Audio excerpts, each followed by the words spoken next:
সাইদি সাহেবের গলার ভিতরে যে কালো কাপড় আপনারা দেখতেন, এটা পৃথিবীর কোন মার্কেটের কাপড় না, এটা কাবা শরীফের কালো কাপড়। কোন মানুষ ৮০ দশকের কথা, চট্টগ্রামে ৫ দিন ব্যাপী তাফসীর মাহফিল তিনি বক্তৃতা করবেন। ৪ দিন বক্তৃতা করে ঢাকাতে আসছেন একটা কাজে, বিকালের ফ্লাইটে আবার ফিরতেছেন চট্টগ্রাম। পাশে একজন আলেম বসা, কি ব্যাপার ভাই, কোথায় যান? চট্টগ্রামে যাই। কই কেন? কই আপনার তাফসীর শোনার জন্য। আপনি চট্টগ্রামে যান আমার তাফসীর শোনার জন্য, অথচ আমার সাথে দেখা করেন না, আজ স্টেজে বসবেন মেহমান। কয় না, আল্লাহ আপনার সিনার ভিতরে কোরআনের একটা মধুর ভান্ডার দিয়েছে, ওই ভান্ডারটা শোনার জন্য আমি ভিক্ষুকের মতো মাটিতে বসে থাকি। ৪ দিন হলো আপনি অনেক গরম বক্তৃতা করেছেন, আকাশ বাতাস স্লোগানে মুখরিত হয়ে গেছে, আজ আপনি মধুর ভান্ডারটি খুলবেন।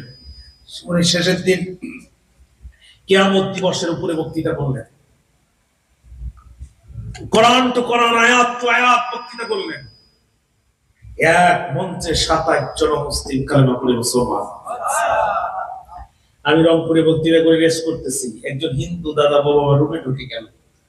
মাহবুব ভাই সব সত্য কথা বলেছেন, একটা মিথ্যা কথা বলেছেন। আমি খুব লজ্জা পেয়ে গেলাম, কি মিথ্যা কথা বললাম? আপনি বলেছেন এক সাইদি ঘরে ঘরে, কারাগারে লক্ষ সাইদি ঘরে ঘরে, এটা মিথ্যা কথা। আমি বললাম কেন?